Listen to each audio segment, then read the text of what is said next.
കൂടുതൽ കാര്യങ്ങളൊന്നും എനിക്ക് അറിയത്തില്ല. ഇപ്പോൾ മാധ്യമങ്ങളോട് സംസാരിക്കുകയാണ്. അതിലേക്ക് തത്സമയം. സാമ്പത്തിക പ്രശ്നമായിട്ടൊന്നും അങ്ങനെ വലിയ പ്രശ്നങ്ങളൊന്നും ഉള്ള കുടുംബമല്ലായിരുന്നു ഞങ്ങളത്. സാമ്പത്തിക പ്രശ്നം വലിയ പ്രശ്നമല്ല. പിന്നെന്താണ് സംഭവിച്ചതെന്ന് വെച്ചാൽ അറിയത്തില്ല. അതിനിപ്പം പോലീസിന്റെ നിയമവശം അവർ തെളിയിക്കാനുള്ളതാണ്. എനിക്ക് അറിയത്തില്ല ഇതിനെ കുറിച്ച് കൂടുതലൊന്നും. അത്രേ ഉള്ളൂ.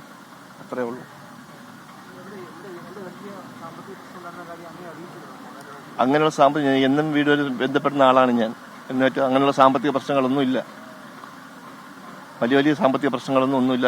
എനിക്കറിയാവുന്ന കാര്യങ്ങളാണ്.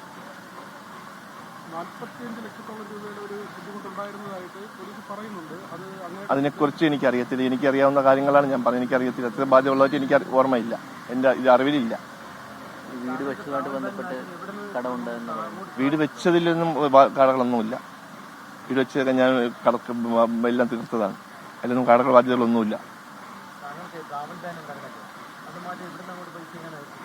ട്രാവൽ ബാൻ അവിടുത്തെ സാമൂഹിക പ്രവർത്തകരും അവിടുത്തെ എല്ലാവരും കൂടെ സഹായിച്ചാണ് ഞാൻ എത്തിയത്. ഇവിടെ ഇല്ല അങ്ങനെയൊന്നുമില്ല.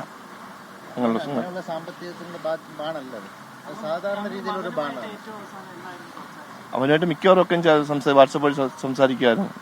കഴിഞ്ഞ ആഴ്ച സംസാരിച്ചിട്ടുണ്ടായിരുന്നു അവനായിട്ട്, ഒരാഴ്ച മുന്നേ. ശരി, എന്നാൽ പ്രാർത്ഥിക്കുക. അത്രേ ഉള്ളൂ. വെഞ്ഞാറമൂട് കൂട്ടക്കൊലപാതകത്തിലെ പ്രതി അഫാന്റെ പിതാവ് മാധ്യമങ്ങളെ കാണുകയായിരുന്നു. ഇത്രയും വലിയ ദുരന്തം സംഭവിച്ച നടുക്കത്തിൽ തന്നെയാണ് ഇപ്പോഴും അഫാന്റെ പിതാവുള്ളത്. ഈ കൃത്യം ചെയ്യുവാൻ മാത്രമുള്ള കടബാധ്യത കുടുംബത്തിന് ഉണ്ടായിരുന്നില്ല, തന്റെ അറിവിലില്ല എന്ന കാര്യങ്ങൾ ആവർത്തിക്കുകയാണ് അഫാന്റെ പിതാവ് മാധ്യമങ്ങൾക്ക് മുന്നിൽ.